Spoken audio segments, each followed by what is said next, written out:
예, 오늘 로마서 개론을 말씀을 드릴 겁니다. 로마서는 굉장히 그 내용이 방대한 성경으로 알려져 있어서 쉽게 참 다가가지 못한 책이라고 생각을 할 수가 있어요. 그런데 우리가 로마서의 그 위치와 또 그런 여러 가지 중요한 그 책이라 생각하게 되면 가장 먼저 알고 넘어가야 되는 책이기도 합니다. 이 로마서뿐만 아니라 모든 서신은 정황을 가져요. 정황. 정황이란 말을 잘 새길 필요가 있습니다. 우리가 이제 이게 뭐 보통 그 일반 용어로 쓰이는 단어는 아닐 수도 있어요. 컨텍스트. 근데 우리가 이제 받은 성경은 텍스트잖아요. 텍스트에는 앞에 텍스트, 뒤에 텍스트 이렇게 있을 때 요 뒤에 텍스트, 앞에 텍스트를 코텍스트라고 해요. 그래서 같이 붙어 있는 그 어떤 본문이라고 하면은 이 본문을 전체적으로 이렇게 만들게 된 이런 서론부터 이제 결론까지 그 하나의 서신을 쓰게 된 큰 정황이 있어요. 그 상황이라고도 볼 수 있죠.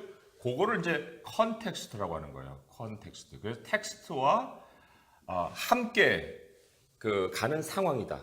여기 코텍스트는 A라는 텍스트와 함께 가는 B라는 텍스트. 그러나 컨텍스트는 텍스트를 둘러싸고 있는 모든 상황.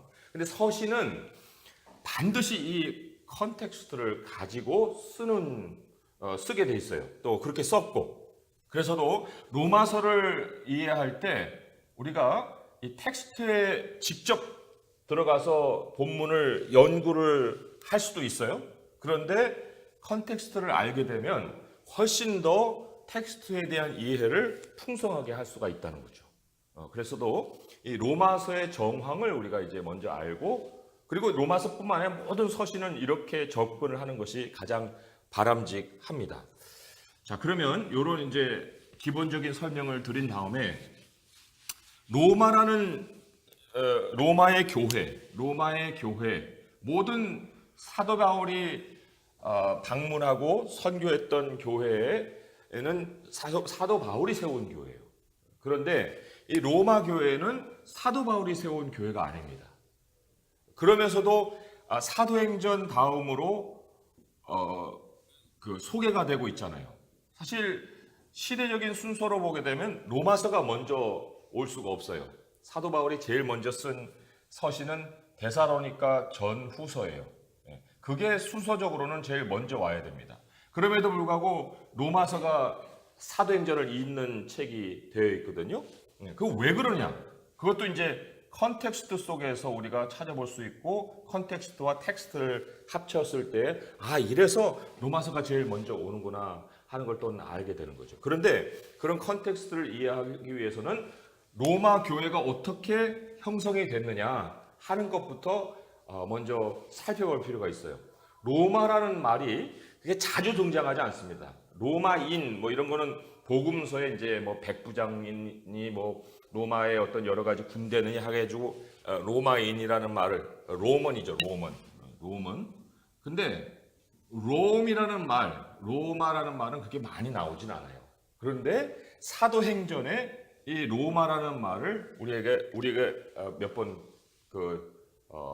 발견할 수가 있습니다. 그런데 그 로마라는 말이 나올 때 거기에서 이제 로마 교회의 그 상황을, 또 로마 교회의 기원을 유추해 볼 수가 있다는 거죠. 사도행전 2장으로 한번 가보시면 거기에 보면 그 성령의 임재 사건, 성령의 강림 사건이 기록이 되어 있습니다. 그런데 다른 곳과는 아주 대조적으로 로마에 대해서는 상당히 자세하게 기록을 하고 있다는 거예요. 사도행전 2장 10절의 말씀 함께 한번 읽어보겠습니다. 시작. 부르기아와 밤빌라와 애국과 및 구레네에 가까운 리비아 여러 지방에 사는 사람들과 로마로부터 온 나그네 곧 유대인과 유대교회에 들어온 사람들과, 이게 이제 방언을 얘기했던 사람들이에요. 그 방언을 얘기했던 사람들 가운데에서 여러 출신의 사람들을 얘기하는 중에 로마로부터 온 나그네, 곧 유대인과 유대교에 들어온 사람들, 그러니까 유대인과 또 이방인이라고도 할 수 있고, 그죠? 유대교에 전향한 이방인들. 그렇지만 어쨌든 유대교를 함께 하나님을 경외하는 사람들이 로마로부터 왔다. 이렇게 지금 사도행전에서 밝히고 있습니다. 이렇게까지 조금 다른 데에 비해서는 좀 자세하죠.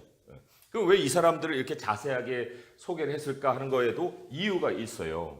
자, 이들이 그 예루살렘으로 와서 거기에서 이제 성령의 체험을 하고, 그리고 이들이 흩어져서 로마로 가서 로마 교회를 세웠다라고 성경에서 상황을 유추해 볼 수가 있습니다. 바울이 안 세웠으면 어디서 세워졌느냐 할 때 이제 이들이 직접 성령으로 체험을 하고 로마로 가서, 그리고 자, 이 2장에도 로마가 소개가 되지만 마지막 장으로 한번 가보시면 사도 바울이 이제 그 사도행전을 마무리하면서 어디에 지금 발을 딛고 사역을 다시 하게 되느냐 하면 로마서 28장 14절에 아주 멋있는 말씀이 나와요. 사도행전 28장 14절에 함께 읽어보겠습니다. 시작.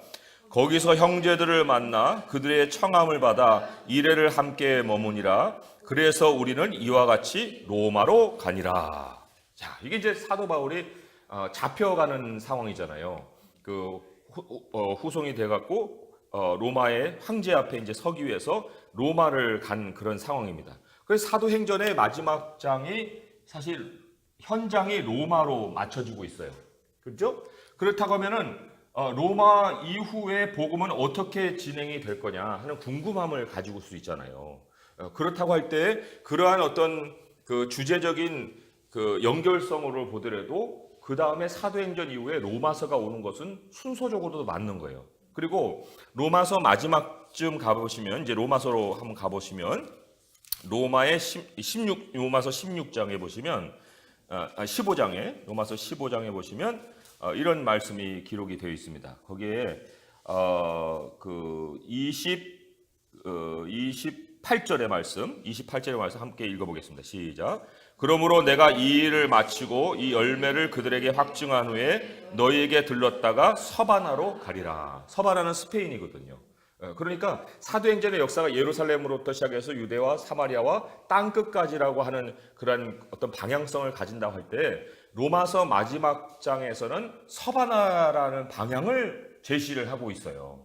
그래서 사도행전적인 역사가 잠시 끊어져 갖고 교리로 바뀌었다가 그 다음에 이제 이 고린도전서부터 해갖고 다시 상황적인 어떤 것으로 바뀐 것이 아니라 로마서 안에 이미 그런 흐름이 흘러서 로마 이후로 서바나라고 하는 방향성을 가지고 이 성경이 진행을 하고 있다는 거예요. 그런 면에서 이제 로마서를 우리가 생각을 해볼 수가 있는데, 자, 그것만이 이 로마의 이제 상황이 아니라 로마 교회의 상황을 좀 알려면은 우리가 사도 바울의 생애 속에서 그 로마 교회를 이제 좀 바라볼 필요가 있습니다. 사도 바울이 몇 살일까 하는 질문을 던질 때 우리 대충 몇 살이었는지 아세요? 사도 바울이 몇 살이었을까? 예수님이 예를 들어서 30살이었으면 사도 바울은 그때쯤에서 몇 살 정도 됐을까 하는 걸 한 번쯤 궁금함을 가지고 자료를 찾아본 적이 있습니까? 사도 바울 없으세요? 네. 사도 바울에 대한 그 연구를 한 사람들이 자료를 많이 모았는데 정확하게 이 사람이 몇 살이다라고 할 수 있을 만큼의 그 분명한 구체적인 증거 자료는 나오지 않았지만 여러 가지를 종합해 볼 때 사도 바울은 AD 9년 정도 플러스 마이너스 5년에 태어났을 것이다. AD 9년. 그래, 예수님은 언제 태어나셨어요? 네? 예수님 BC 4년이죠, 그죠? 네. 왜냐하면 중세에 부활절을 거꾸로 계산을 해가지고 달력을 만들다가 4년에 5차를 만들게 됐어요. 그래서 예수님은 그 BC 4년에 태어나신 것으로 이제 생각을 할 수가 있고, 자, AD 9년에 태어나서 플러스 마이너스인데, 자, 이 사도 바울이 언제 예수님을 만나서 회심을 하게 되었느냐? 그게 AD 34년이에요. AD 34년이면은 이때 나이가 25 플러스 마이너스 5살이죠. 그러니까 우리가 중간치를 보자면은 25살이라고 볼 수가 있어요. 여기서 25년이 지났으니까. 그러면 예수님은 지금 이때에 이미 그 돌아가시고 상당히 된 그런 상황이죠. 그죠? 몇 년 정도 지난 상황이잖아요. 자, 그런데 아무튼 젊은 혈기의 사도 바울을 우리가 여기서 만날 수가 있어요. 근데 사도 바울이 정작 선교 여행을 떠난 것은 AD 47년이에요. 그러면 예수님을 만나고 난 다음에 상당 기간이 그 지난 후에 선교 여행을 이제 떠나가게 되는 거죠. 요런 어떤 시간이 어떻게 보면 은둔의 준비 시간이라고 할 수가 있어요. 그리고는 바나바가 이제 사울을 다소에서 불러다가 안디옥에 데려가고 1년 동안 그 사람들을 가르치죠. 그리고는 안디옥에서 사도 바울과 바나바를 따로 세워가지고 이제 선교 여행을 떠나게 합니다. 그래서 47년에서 49년까지가 1차 전도 여행이에요. 전도 여행. 그리고는 50년에서 52년까지가 2차고 53년에서 58년까지가 3차예요. 근데 로마서를 언제 기록을 했냐면은 3차 여행을 다 마칠 쯤 해서 57년도에 로마서를 기록을 하게 됩니다. 그러면 바울이 언제 죽었느냐면요. 58년도에 이제 잡혀가지고 그 투옥이 됐죠. 그리고는 로마로 압송이 됐어요. 압송이 돼가지고 61년에 로마에 도착을 해요. 그러니까 상당히 좀 기간이 좀 걸렸죠. 58년에서 61년까지니까. 그리고는 63년까지 옥에 gat혀요. 투옥 기간이에요. 그리고 64년에 풀려나서 67년에 죽어요. 왜냐하면 그 64년에 풀려나서 67년에 죽을 때 이 중간에 로마의 대화재가 일어나거든요.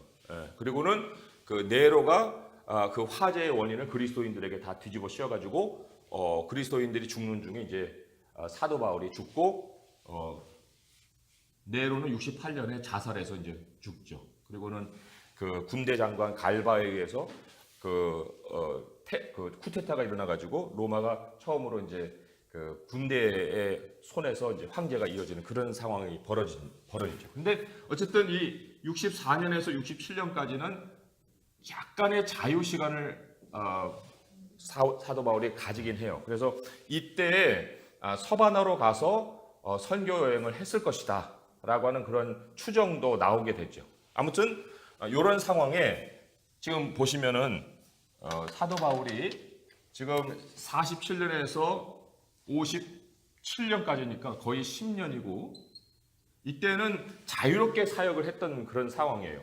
그리고 58년부터 해서 죽기까지 거의 또 10년인데 이때는 자기가 원하는 사역이 아니라 붙들려서 수동적으로 사역을 할 수밖에 없는 그런 상황에서 지금 20년의 사역을 마치고 생애를 마치는 거예요.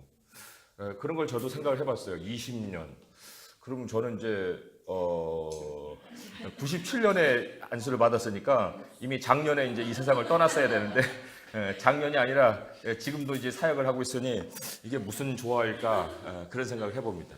아무튼 하나님께서 사용하지 않았던 때가 있고 사용했지만 10년의 세월을 이제 나누어서 바울이 하고 싶은 대로 하게 했던 때가 있고 그리고는 이제 본인이 끌려다니면서 로마의 어떤 그 재판정 아래 서는 그런 상황에서 이제 사역을 했던 그런 상황이 벌어지는데 여기 로마서가 지금 3차 여행을 다 마치고 난 그 종결점에서 쓰고 있잖아요. 그렇다고 하면은 물론 앞으로도 서신이 많이 쓰여집니다.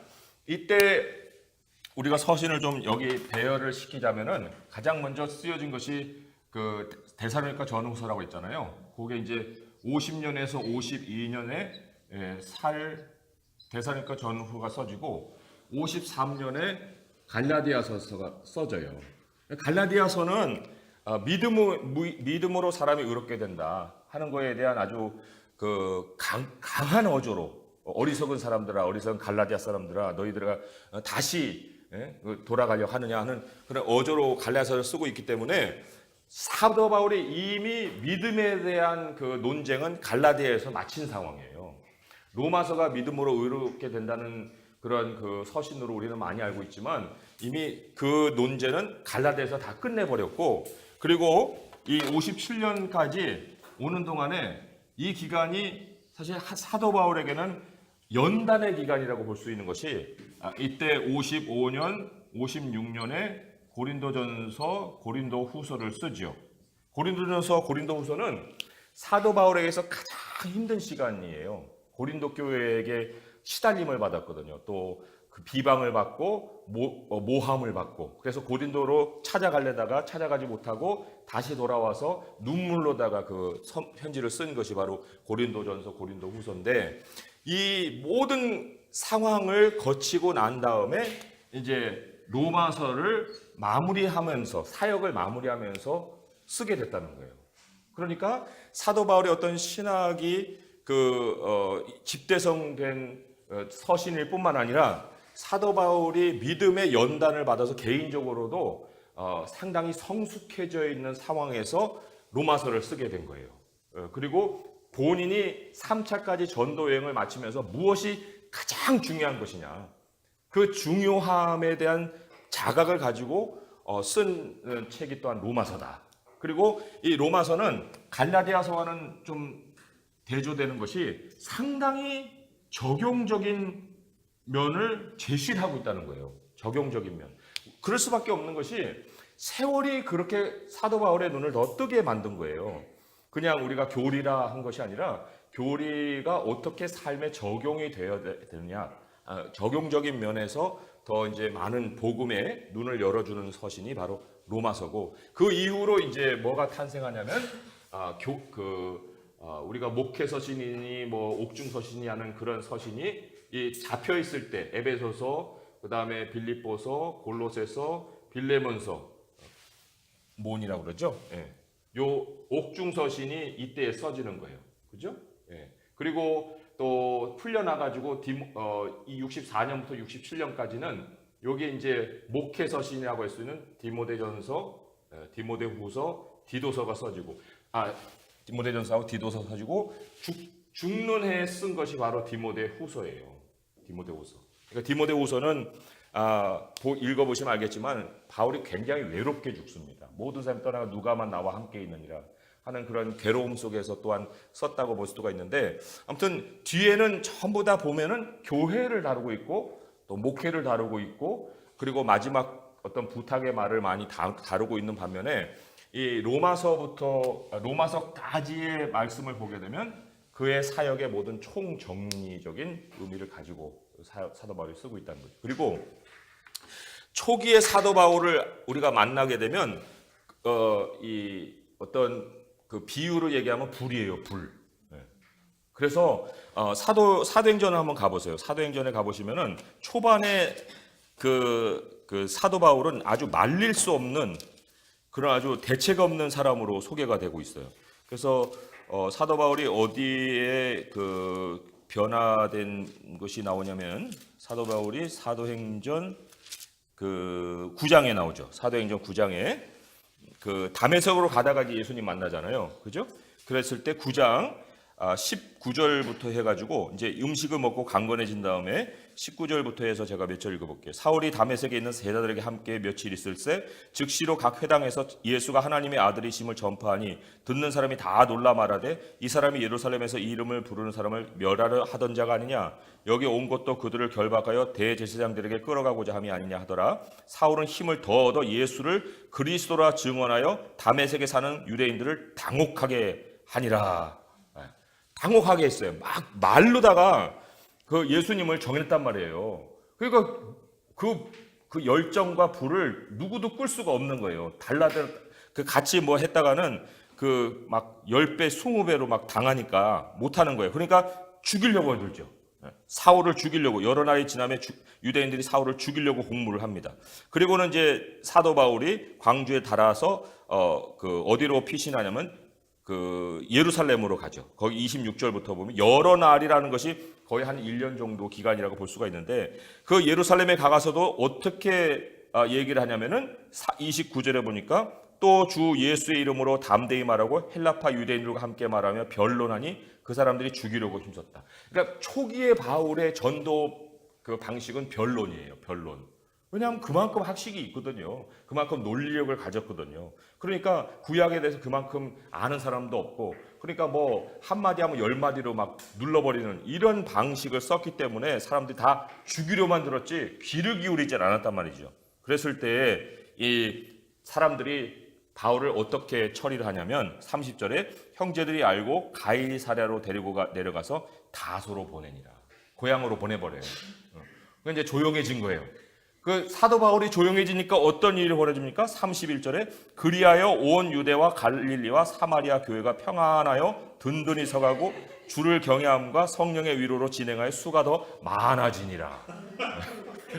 그러니까 한 사람 입 다물리니까 엄청난 변화가 일어나는 거죠. 그러니까 이 전도는 인간의 방법으로 하는 게 아니에요. 열정으로 하는 게 아닙니다. 뭐 엄마 나 예수님 만나서 엄마도 믿고 아빠도 믿고 다 우리 집 다 믿어야 돼. 왜 이렇게 시커먼 영혼을 가지고 왜 안 돌아오는 거야 하고 막 해봐야 야 너 미쳤냐? 그런 반응이나 받지 예수님에 대해서 궁금함을 자아내지를 못하는 거예요. 그래서 이제 이 은둔의 시간을 보낸다는 거예요. 그랬다가 이제 누가 사도 바울을 찾아냅니까? 바나바가 다소에 가서 사울을 찾아오죠. 그리고 이제 안디옥에 가서 사역을 합니다. 한 1년 정도라고 했으니까 한 46년. 그 얼마나 사도 바울이 은둔을 했겠습니까? 13년에서 12년에 13년 정도, 혹은 14년까지 13년, 그죠? 12년, 13년. 이렇게 이제 우리가 생각해 볼 수가 있어요. 그리고는 사도 바울을 하나님이 바나바와 함께 선교 사역을 보냅니다. 그런데 무슨 일이 있냐면요. 자, 이 13년의 은둔 생활을 보낸 바울인데도 불구하고 이때 누구를 데려가냐면 마가를 데려간단 말이에요. 근데 마가가 중도에서 포기를 해요. 못 갑니다. 왜냐하면 젊은 애니까. 젊은 애니까 그럴 수도 있어요. 아우 발에 막 무좀이 무좀이야? 뭐예요? 물집도 생기고 도무지 따라갈 수가 없습니다. 그러니까 이제 포기했는데 바울이 그걸 딱 보고 얘는 2차에 더 이상 들어갈 수가 없다. 그러나 바나바는 무슨 사람이에요? 권위하는 사람이라 했죠. 권위가 뭐예요? 권위 있는 사람이 아니죠. encouragement잖아요. 그죠? 격려하는 사람이다. 권면하는 사람이다. man of encouragement. 격려하는 바나바였기 때문에 마가도 데리고 가서 우리가 같이 합시다. 그게 뭐 젊은 애인데 다시 하면 기회를 주시는데 안 돼! 하고 막 불같이 잘라낸 게 누구예요? 바울이잖아요. 그러면 이때가 지금 도대체 몇 년 지난 거예요? 16년이 흘렀는데도 그때 완전 불이에요. 아직도 불일 뿐만 아니라 53년도에 갈라디아서 쓸 때 갈라디아 사람들에게 무슨 단어를 씁니까? 저주를 받을지어다. 다른 복음을 믿는 사람 저주를 받을지어다. 상당히 말이 날카롭고 굉장히 험합니다. 그리고 사람을 깜짝깜짝 놀라게 하는 그런 표현들을 많이 쓰죠. 그런데 로마서를 쓸 때에 사도 바울이 완전히 바뀌어요. 어떻게 바뀔 수 있었느냐? 물론 이 과정을 통해서 다 바뀌겠지만 말씀드린 것처럼 고린도 교회에 핍박을 받고 또 비방을 당하고 모함을 받으면서 자기가 세웠던 교회로부터 배척을 당하는 그런 아주 쓰라린 경험을 통해서 자기 자신을 다시 한번 돌아보게 되는 거예요. 그리고 고린도전서에서 비로소 사랑에 대한 얘기를 하잖아요. 그죠? 그리고 로마서에 가게 되면 사랑은 모든 율법의 완성이니라 하는 말로 이제 말이 많이 부드러워졌어요. 부드러워진 바울로 인해서 이제 로마로 가서 여기서부터 교회를 향한 그 서신들이 마구 쏟아지죠. 목회 서신도 쏟아지고.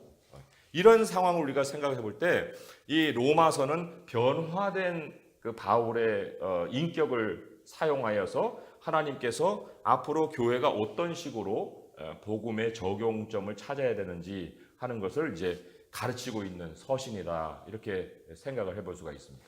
자, 그런데 또 하나 이제 바울의 인생에 있어서 로마 교회와 어떤 그런 인연을 갖게 된 이유 중에 하나가 바울의 인생과 겹치는 로마 황제가 누구냐면은 글라디오스예요. 글라디오스. 네. 클로디우스라고 영어로는 쓸 수가 있는데 글라디오스 황제가 41년에서 54년까지 또 55년에서 68년까지는 네로 황제가 다스리죠. 근데 이제 글라디오스 황제가 다스릴 때에 그 45년도에 엄청난 기근이 온 세상을 덮습니다. 흉년이 덮는 거예요. 그래서 이 유대에 살아가는 예루살렘 성도들이 엄청난 어려움에 봉착을 하게 되는 거예요. 그래서 우리들을 좀 도와달라 하고 이방에 있는 형제들에게 이제 부탁을 하죠. 사실 이 흉년이 전도 여행을 하게 되는 그 배후의 이유가 되는 거예요. 그냥 뭐 전도에 하나님께서 뭐 복음을 유대여 사마리아 땅끝까지 전하라 했다 하는 그 명령만이 아니라 그 명령과 더불어서 하나님이 정황을 만들어 준다는 거예요. 정황을. 그래서 와서 우리를 도와달라. 우리가 이렇게 어려움을 당했으니 외국에 있는 이방인들에게, 이방에 있는 흩어져 있는 유대인들에게 우리들의 사정을 좀 알려서 도움을 청하는 그런 일이 있죠. 그게 여기 사도행전 11장에 보시면 이런 말씀을 기록을 하고 있습니다. 11장 28절에서 30절의 말씀 함께 읽어보겠습니다. 시작. 그 중에 아가보라 하는 한 사람이 일어나 성령으로 말하되 천하에 큰 흉년이 들리라 하더니 글라우디오 때에 그렇게 되니라. 제자들이 각각 그 힘대로 유대에 사는 형제들에게 부조를 보내기로 작정하고 이를 실행하여 바나바와 사울의 손으로 장로들에게 보내니라. 이때 이 사울과 바나바가 어디에 있었냐면은 안디옥 교회에 있었거든요. 안디옥이라고 하는 건 예루살렘에서 조금 떨어져 있는 가까운 이방 지역인데 그때도 돈을 보냈지만은 본격적으로 45년의 흉년이지만 47년에 전도여행을 떠나면서 다니는 곳마다 그 예루살렘 형제들의 형편을 이제 얘기하고 또 연보를 할 수 있게끔 그렇게 얘기를 했어요. 그래서 3차 여행까지 다 이제 돈을 모았거든요. 돈을 모았는데 그거를 이제 예루살렘에게 전달을 해야 되잖아요. 전달을 해야 되는데 사실 본인이 다니면서 그걸 모금을 했기 때문에 본인이 또한 직접 가서 전달해야 되는 그런 의무도 있는 거거든요. 그래서 사실 사도 바울의 계획으로는 3차 전도 여행 때 마치고 로마로 향해서 이제 서바나로 가고자 했지만은 하나님께서 그의 어떤 사명을 마치고자 하는 그런 계획을 가지고 로마로 보내지 않고 그 부조를 들고 예루살렘으로 가게끔 방향을 틀어요. 그것이 이제 로마서에 기록이 되어 나오거든요. 로마서에 보시면은 그게 마지막쯤에 마지막 장 15장 16장은 인사말이기 때문에 인사말은 우리가 좀 나중에 따로 장으로 하고 로마서를 실질적으로 결론 짓는 것은 이제 15장이라고 볼 수가 있는데 거기 15장 25절에 보시면 이런 말씀이 기록이 되어 있습니다. 그러나 이제는 내가 성도를 섬기는 일로 예루살렘에 가노니 이는 마게도냐와 아가야 사람들이 예루살렘 성도 중 가난한 자를 위하여 기쁘게 얼마를 연보하였음이니라. 그래서 이제 받은 돈을 전 지역 마게도냐와 아가야 지역은 엄청난 지역이거든요. 그 지역을 다 망라하는 그 연보를 가지고 사도 바울이 이제 예루살렘으로 먼저 가는 그러한 계획을 세웠다는 거죠. 그래서 우리가 이런 그거는 제가 끼어든 얘기였고 원래 이제 얘기하고자 했던 것은 그러면 이런 상황 중에 바울이 언제 로마 교회하고 만날 수가 있었느냐 하는 거예요. 왜냐하면 이거는 바울의 인생이고 로마 교회는 아까 사도행전 2장 10절에 보듯이 로마에서 온 사람들이 성령의 체험을 가지고 가서 교회를 세웠다는 거 아니에요. 그러면 만남 접촉점이 없는 건데 그런데 로마서를 보면 16장에 굉장히 많은 사람들의 이름을 거론하면서 인사를 합니다. 누구에게 전해주어 누구에게 전해주어 아니 안부를 전할 사람이 없을 그 지역에 어떻게 바울이 그 많은 사람들의 이름을 다 거론하면서 안부를 전할까 할 때 이때 이제 이 글라디오스 황제 때 큰 흉년과 함께 그 로마 안에서 벌어진 하나의 사건이 있는 거예요. 사건이 뭐냐면 이제 글라디오스 황제가 되고 난 다음에 계속 벌어지는 사건 속에 49년에 그 하나의 정점을 찍는 그런 사건이 하나 있었어요. 뭐냐면 유대인들 가운데 분쟁이 있는 거예요. 분쟁이 더 그 진척이 돼갖고 폭동으로 바뀌어 버립니다. 그 이제 황제가 조사를 하게 하잖아요. 그 어디에서 이제 이런 기록이 나오냐면요. 글라디오스 황제의 생애라고 하는 그 책을 쓴 역사가가 있습니다. 그 사람의 이름이 수에토니우스. 뭐 그렇게 유명한 사람은 아니에요. 그냥 요런 기록 때문에 알려진 사람이지.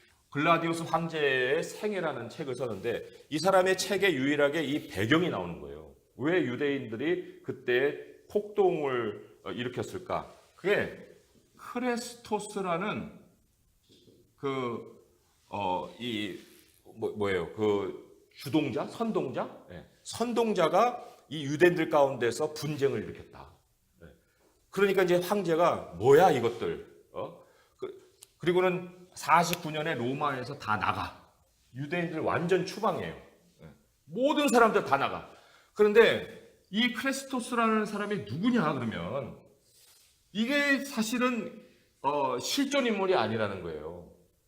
뭐냐면 이게 그리스도거든요. 그리스도. 그러니까 유대인들 정통 유대인들하고 기독교를 믿은 유대인들 간에 이제 분쟁이 있는 거예요. 그렇지만 기독교를 믿는 유대인들이 뭐 분쟁을 먼저 걸었겠습니까? 이 해당에 있는 그 정통 유대인들이 이제 나사렛 예수 당을 따르는 그 유대인들을 막 핍박하고 그래서 이제 폭동이 일어난 것 같은 현상이 일어난 거죠. 그러니까 막 난리 구속도 아닌 그런 상황에서 다 나가 이래 버린 거예요. 그런데 이 34년에 그 성령 체험을 하고 돌아와서 49년까지가 한 15년 세월이지 않습니까? 그럼 15년 세월 동안에 로마 교회 안에 작은 집들 뭐 이렇게 해가지고 믿는 사람들이 믿음의 공동체를 이제 이루고 살았을 거예요. 그러면서 그 공동체의 구성을 보게 되면은 대다수가 유대인들이었겠죠. 그리고 이제 이방인들이 그 여기에 섞여서 교회를 형성한 게 이제 로마 교회예요. 그런데 유대인들 다 나가. 근데 그 중에 그리스도인들은 남아. 이렇게 하지 않았어요. 아니 로마 사람들의 눈에 누가 그리스도인이고 누가 유대인인지 누가 어떻게 알아? 그러니까 민족을 다 그냥 추방시켜가는 그런 상황에서. 그러니까 유대인들 다 나가니까 하루아침에 여기서 이렇게 자석이 딱 이런데 조화를 이루고 있다가 한 3사람 남고 다 없어진 거예요. 근데 다 없어진 사람마다 다 유대인이에요.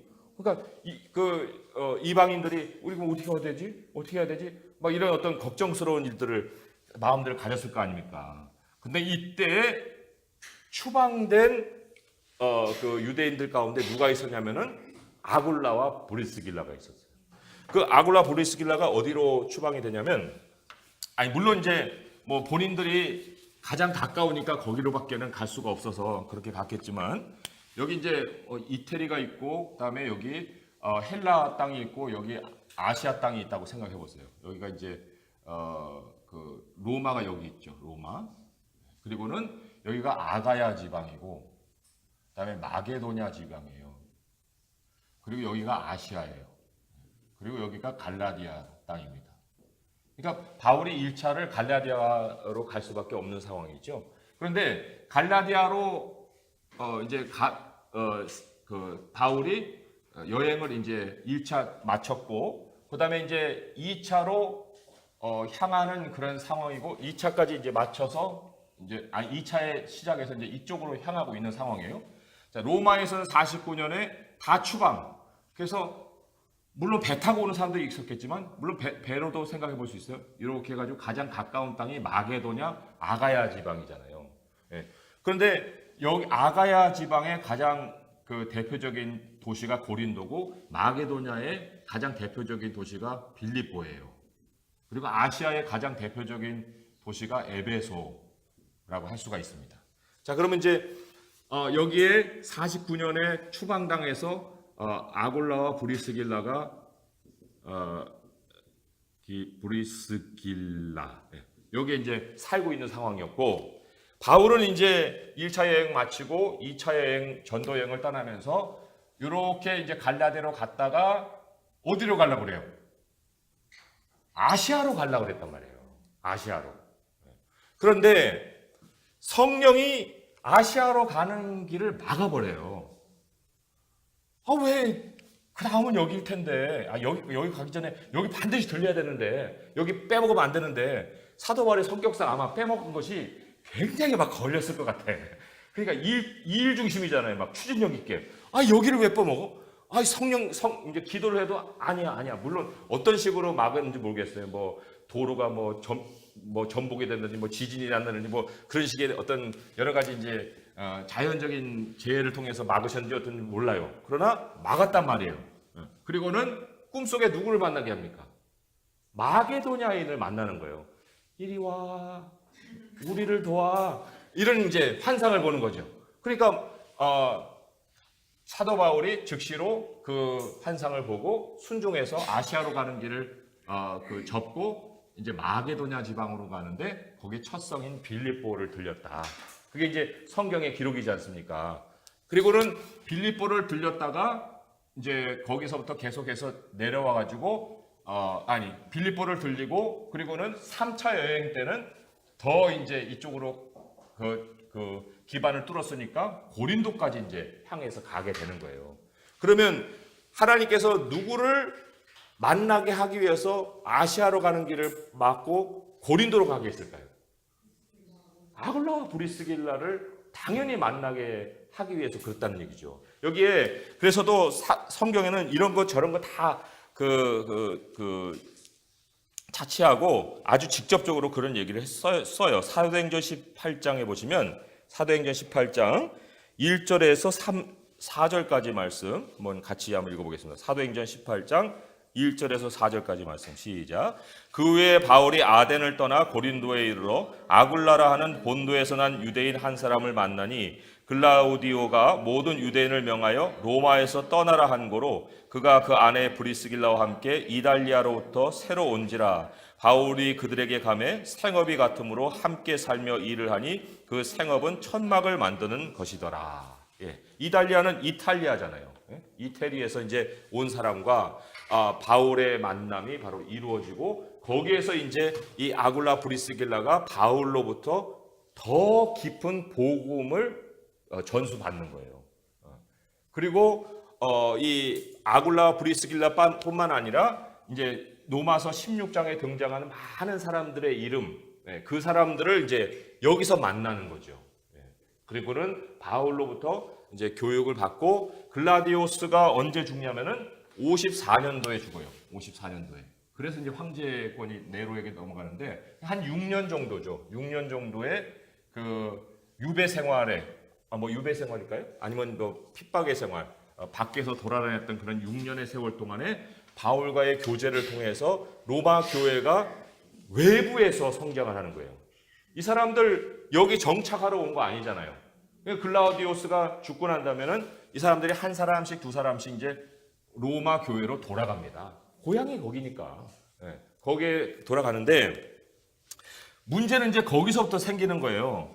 자, 한 6개월 만에 돌아왔으면 아구 잘 왔어. 우리 그동안에 외로웠어. 어떻게 잘 지냈어? 고생이 많았지? 이런 식의 이제 어떤 위로를 받으면서 유대인들은 다시 장로직도 하고 권사직도 하고 뭔지 해가지고 교회 한 자리씩 했을 거예요. 그런데 6년의 세월이라는 것이 이렇게 짧은 게 아니거든요. 그러면 처음에 구성원이 이방인이 한 4분의 1, 유대인이 3분의 1이었다가 얘네들이 이제 빠져나가고 얘네들이 이제 처음에는 어떻게 하다가 뭘 어떻게 해? 계속 해야지. 그래가지고 이제 자꾸 채워지니까 이제 다수가 되는 거예요. 그리고 유대인들은 돌아올 때 집단으로 돌아옵니까? 아니잖아요. 자리 잡은 사람들은 안 돌아올 것이고 돌아오고 싶은 사람은 돌아오는데 그래도 교회를 생각하는 사람들이 이제 한 사람씩 두 사람씩 이제 들어오는 거죠. 들어오면은 로마 교회가 처음에는 유대인들이 다수였다가 나중에는 유대인들이 소수로 자꾸 채워지는 상황으로 바뀌어가는 거예요.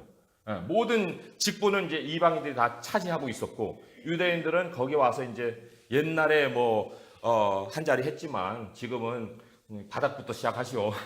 네, 그런 분위기로 이제 바뀌어 있는 거 아니에요. 그러니까 갈등이 있을 수밖에 없는 거예요. 아니 내가 6년 전에 장로였는데 왜 와가지고 지금은 집사 취급도 안 해.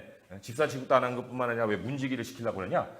그런데 그게 먹히질 않는 거죠. 왜냐하면 이미 다시 체제가 시작이 했으니까. 그래서도 양극의 갈등이 생기는 거예요. 이 갈등.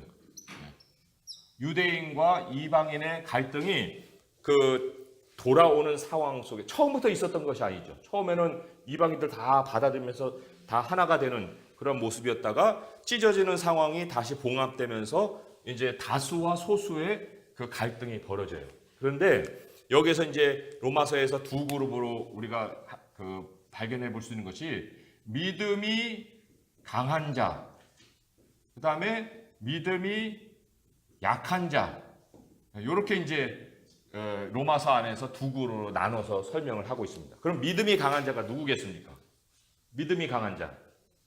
믿음이 강한 자는 유대인이 아니에요. 믿음이 강한 자는 이방인들이에요. 왜 이방인들이 믿음이 강합니까? 이방인들은 율법하고 상관없어요. 걔네들은 전에 술도 마시고 뭐 고기도 먹고 우상 제단에 있는 모든 것들은 다 즐겼던 사람들. 이 사람들에게 한 가지 딱 남은 게 있다면 믿음밖에 없어.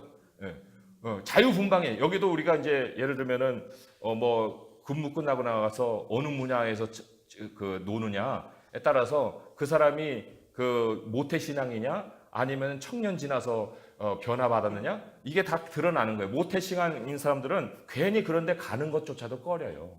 우리 엄마 가지 말랬는데 어렸을 때부터 교육을 받아가지고 나 거기 가면 안 돼. 나 끌고 가지 마. 괜히 왜 나는 오늘 유혹을 받지?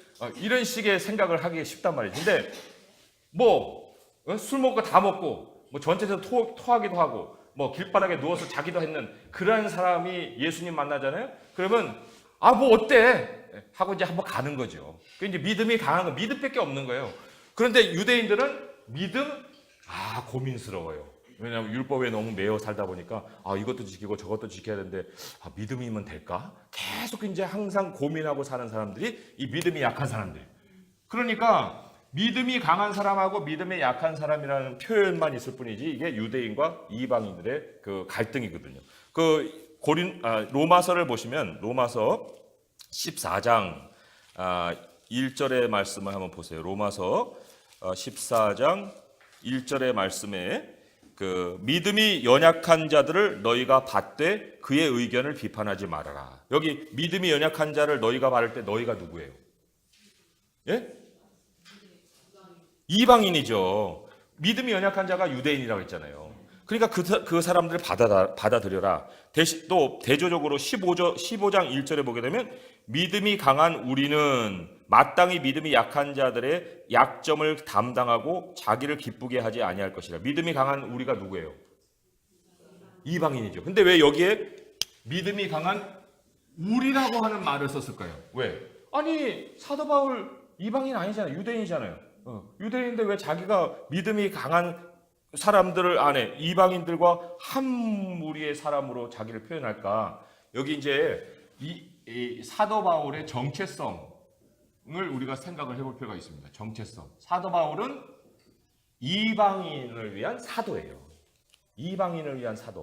사도 바울이 부름받을 때 유대인들에게 보내지지 않았거든요. 나는 이방인의 사도다 하는 것을 공공하게 드러내서 말씀을 했거든요. 그래서 여기 핸드아웃 지금 순서대로 안 하고 있지만 4절에 보면은 4번에 바울이 자신을 이방인의 사도로 인식하고 있는 서신에 어떤 영향을 미쳤나 했는데 거기 참고 구절들을 보시면 거기에 자신이 이방인의 사도라는 것을 거듭해서 얘기를 하고 있어요. 하나만 예를 들면 로마서 1장에 거기 1장만 보더라도 거기에 뭐라고 써 있냐면요. 5절을 보시면 그로 말미암아 우리가 은혜와 사도의 직분을 받아 그의 이름을 위하여 모든 이방인 중에서 믿어 순종하게 한다. 사역의 대상을 이방인으로 삼고 있잖아요. 또 하나 우리가 거의 11장을 제가 적어놨는데 11장으로 한번 가보시면 11장에도 13절에서 32절까지 13절을 보시면 11장 13절 보시면 내가 이방인인 너희에게 말하노라 내가 이방인의 사도인 만큼 내 직분을 영광스럽게 여긴다 그랬어요. 그렇기 때문에 사도 바울은 항상 우리라는 말을 쓸 때에 자신을 이방인과 하나 된 존재로다가 자기를 소개를 하고 있습니다. 그러니까 여기 믿음이 약한 자, 믿음이 강한 자 할 때 사도 바울은 항상 믿음이 강한 자 편에서 자기를 우리로 소개를 하고 있어요. 이방인의 대변자라고도 볼 수가 있겠죠. 아무튼 그러니까 여기 그 사람들이 쫓겨난 후로 남아 있는 사람들은 믿음이 강한 자들이고 이제 찾아온 사람들은 이제 믿음이 약한 자들인데 여기에서 일어나는 이제 갈등을 어떻게 봉합할 것이냐 하는 것이 사실 로마서의 핵심이에요. 우리가 의인은 믿음으로 말미암아 산다 했는데 이 의인이라는 말도 사실 이런 정황 속에서 보게 되면 이게 그냥 교리적으로 생각하는 의의가 아니라는 거예요. 의의라는 것은 야고보서에서도 우리가 생각해 볼 수 있겠지만은 믿음과 행함의 그 연결이 의의라고 볼 수 있고 무조건 뭔가의 연결이 의의예요. 의의. 예. 하나로서 독단적으로 생각하는 것이 아닌데 그래서 이 의인의 로마서에서 말하는 의의의 정의에는 믿음과 믿음의 결합을 의의로 보는 거예요. 그러면 이 믿음과 믿음 속에 앞에 믿음은 누구고 뒤에 믿음은 누구겠습니까? 강한 자와 약한 자의 믿음이 의의를 만드는 거예요. 그래서 로마서 1장에 보시면은 16절부터 해서 한번 16절에서 17절까지 함께 한번 읽어보겠습니다. 시작. 내가 복음을 부끄러워하지 아니하노니 이 복음은 모든 믿는 자에게 구원을 주시는 하나님의 능력이 됨이라. 먼저는 유대인이요 그리고 헬라인에게로다. 복음에는 하나님의 의가 나타나서 믿음으로 믿음에 이르게 하나니 기록된 바 오직 의인은 믿음으로 말미암아 살리라 함과 같으니라. 여기 하나님의 의가 나타나는데 어디에 이르게 한다고요? 믿음으로 믿음에 이르게 한다고 했죠. 이게 처음도 믿음, 마지막도 믿음이에요. 그러니까 믿음과 믿음이 하나가 되어서 하나님의 의의 모습을 보여준다. 그렇게 얘기하고 있고 앞에 보게 되면 모든 믿는 자라고 하는 것이 그것이 그냥 한 그룹만 그냥 뭉뚱그려서 우리에게 소개된 것이 아니라 그 안에는 믿음이 강한 자와 믿음이 약한 자가 하나 되는 모든 믿는 자라는 의미를 함축하고 있는 거예요. 그리고 먼저는 유대인이요 그리고 헬라인이라고 하는 것이 어떤 구약과 신약의 순서를 얘기하는 것이 아니라 이게 바로 로마 교회가 세워진 순서였어요. 먼저는 유대인이요 그리고 헬라인에게로다. 그런데 지금은 헬라인들이 주도권을 잡고 있고 유대인들이 하나씩 들어오고 있는 상황이잖아요. 그런 상황에서 알 것은 먼저는 유대인이오고 나중에는 헬라인인데 그러나 그럼에도 불구하고 그것이 어떤 서로 분파되는 그리고는 어떤 그 직급적인 것이 나눈 것이 아니라 모두가 다 하나다라는 것을 생각하게끔 해주기 위해서 먼저는 유대인이에요. 그리고는 헬라인에게로다라는 표현을 쓴 거예요. 그러니까 이 16절, 17절의 말씀을 교리적으로 발전시킬 수 없는 것은 정황이 있는 구절이기 때문에 그렇다는 거죠. 그래서도 이런 상황에서 우리가 이제 생각을 해볼 때 이 로마서 전체적인 어떤 구조의 문제도 그렇고 그리고 내용적인 면도 그렇고 여러 가지 다시 또 보게 되는 그런 면들이 많이 있습니다. 자, 여기 보시면 이제 질문을 보면서 로마 교회 형성과 바울의 당시 상황을 보세요 했는데 그 여러 가지 설명을 했죠. 사도행전 2장 10절에는 바울이 세운 교회가 아니고 스스로 세워진 교회고 그리고 18장 1절에서 3절은 하나님의 섭리로 인해서 만남이 있었다. 바울과 또 아굴라 브리스길라의 만남 그리고 여러 로마 교인들과의 만남이 있었고 그리고는 그 만남 이후에 이제 돌아간 상황에서 로마서 14장 15장에는 믿음이 강한 자 약한 자가 서로 갈등하는 그런 상황이 벌어졌다. 그런데 그럼에도 불구하고 마지막 16장에 보게 되면 모두가 다 그리스도 안에서 하나의 그리스도인들로 다뤄주고 있는 이런 상황의 전개가 있는 거예요. 그리고 하나님의 의라는 논제 또는 이신칭이라는 신학이 로마서의 주된 논점이냐 할 때 아니다는 거죠. 왜? 우리가 지금 설명을 들었잖아요. 의라는 것은 어떤 내가 어떻게 의로워질 수 있느냐 하는 어떤 나를 보이는 입증 증거가 아니에요. 나는 의인이에요. 왜? 일을 하니까 의인이죠. 그러기 위해서 의를 얘기한 게 아니고 관계를 얘기하는 거야. 관계. 그죠? 어떻게 의로워지느냐가 아니고 얼마나 동등하냐 혹은 얼마나 연합되어 있느냐 하는 것이 의예요. 그래서 예수님이 뭐라고 했어요? 세례요한한테 나를 세례 줘. 그러므로 우리가 하나님의 의를 이루는 것이 합당하다 그랬죠? 하나님의 의라는 것이 물론 하나님의 뜻으로도 번역이 될 수가 있어요. 그러나 세례 요한과 예수님의 만남을 통해서 연합됨으로 인한 하나님의 의라는 거죠. 그러니까 하나님의 나라와 하나님의 의를 먼저 구하라고 할 때 그 의의 개념에는 연합의 개념이 있는 거고 교회의 개념이 같이 들어있는 거지, 그냥 단순하게 하나님의 뜻만을 우리가 찾아야 된다, 어떤 개인적인 신앙을 추구해야 되는 의미에서 메시지를 그렇게 전하시는 것은 아니다. 자, 그러면 그리고 또 하나는 이제 생각해 볼 수 있는 것이 로마서 10장 10절 이후로는 의라는 말이 더 이상 나오지 않아요. 딱 한 번만 빼놓고. 근데 그것도 의를 주제로 나오는 게 아니라 그냥 지나가다 한마디 정도, 뭐의 열매는 뭐와 뭐하다 할 때 거기에 하나의 의로 소개되는 거지. 로마서가 만약에 의를 우리에게 가르쳐주고자 하는 거면 논제의 서론뿐만 아니라 결론까지 끌고 갔어야 돼요. 근데 결론 부분이 없고 10장에서 끝나버린다는 거예요. 의에 대한 그 기록이요. 그래서도 이 이신칭의보다는 다른 데에 초점을 둔 그 서신이지 않는가 하는 그런 결론을 우리가 내릴 수가 있어요. 그리고 자, 바울이 로마서를 쓴 계기와 목적은 무엇이냐 했는데, 사실 우리가 지금 사도행전과의 연관성 속에서도 이제 생각을 해봤어요.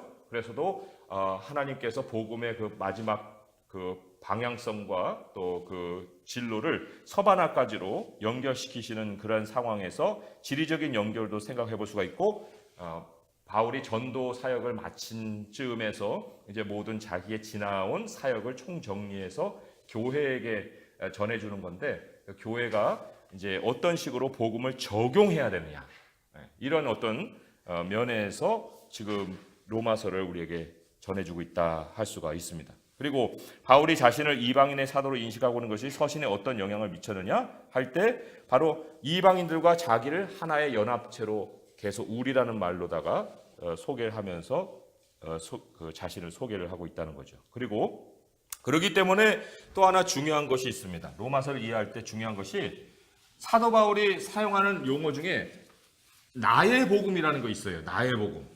아십니까? 혹시 들어보셨어요? 나의 복음. 굉장히 독특한 거예요. 바울만이 쓰는 표현이라고 볼 수가 있습니다. 나의 복음. 아니, 그러면 나의 복음이 있으면 너의 복음도 있고 우리의 복음도 있고 다른 복음을 전하면 저주를 받으라고 하는 사람이 무슨 나의 복음 너의 복음이야. 그런 장본인이 그러면 먼저 쓰지 말아야 될 얘기지. 그렇게 생각하기 쉬운데, 그런데 그런 뜻으로 나의 복음이라는 얘기를 한 것이 아니에요. 우리가 하나님의 말씀을 전한다고 할 때 우리는 각자 자기의 소명의 자리에서 자기의 분량을 가지고 하나님을 전할 수밖에 없어요. 자기의 색깔이 있는 거예요. 그 색깔을 만약에 무시해버리고 그냥 기계식으로 복음을 전하게 되면 듣는 사람이 뭐야 이 사람, 뭐 경을 읽는 거야, 뭐 복음을 전하는 거야, 뭐 나하고 대화를 하는 거야, 아니면 공중을 보고 무슨 뭐 자기 암송 뭐 실력을 발휘하는 거야, 이렇게 생각하기가 쉽잖아요. 그러니까 사도 바울은 자기가 이방인의 사도로 부르심을 받았기 때문에 이방인의 사도로서 가지는 복음의 그 색깔이 있는 거예요. 그 나의 복음이라는 걸 한번 어디서 만날 수 있냐면요, 마지막 우리 15장쯤에 가보면은 이런 말씀이 기록이 되어 있습니다. 16장 25절에서 26절 두 절 한번 보겠어요. 시작. 나의 복음과 예수 그리스도를 전파함은 영세전부터 감춰졌다가 이제는 나타내신 바 되었으며 영원하신 하나님의 명을 따라 선지자들의 글로 말미암아 모든 민족이 믿어 순종하게 하시려고 알게 하신 바 그 신비의 계시를 따라 된 것이니 이 복음으로 너희를 능히 견고하게 하실 하면서 27절 이어지죠. 여기 보면은 신비의 계시가 무엇에 대한 계시냐면은 모든 민족이 믿어 순종하게 하시려고 알게 하신 계시예요. 모든 민족이. 그래서 유대만을 알았던 사람들은 이런 스케일로 몰라요, 복음을. 그러나 바울이기 때문에 이러한 스케일의 계시를 하나님이 알려주셨고, 그거를 예수 그리스도를 전파하는 일에 그 계시를 사용을 한 거죠. 계시를 받아서 전한 거죠. 그래서도 그것이 바로 바울의 복음이 되었다. 나의 복음이 되었다. 그래서 우리 자신들도요, 나의 복음이 다 있어야 돼요. 나의 복음이. 그러니까 나의 인생을 통해서 나에게 옷을 입히고 색깔을 주신 주님께서 나의 언어와 나의 성격과 이런 여러 가지 상황을 다 동원해서 전하실 수 있는 그 복음. 남의 복음이 아니라 바로 나를 통해 전하시려는 그 복음을 내가 가질 수 있어야 된다. 그거죠. 자, 그러면 이제 본문 관찰, 여기 세 가지 개요를 제가 소개를 했어요. 1번, 2번, 3번이 다 이제 유명한 사람들의 개요를 제가 설명을 드린 건데, 근데 조금 이제 부족한 점이 있다는 걸 지적하기 위해서 제가 말씀을 드린 거예요. 뭐냐면 개요 1번은 그 F.F. 브루스예요. F.F. 브루스, 상당히 유명한 보수적인 신학자고 영국 신학자고 이제 돌아가셨지만은 많은 그 저서를 쓴 분인데, 이분이 이제 로마서를 어떤 식으로 이해를 했는가 하는 거예요. 이분은 딱 보니까 11장까지 바울의 복음이다. 그렇게 봤죠. 그리고 복음 이후에 이렇게 살아야 된다 하는 생활 양식으로 봤다는 거예요. 그런데 물론 잘 보긴 본 거예요. 그렇지만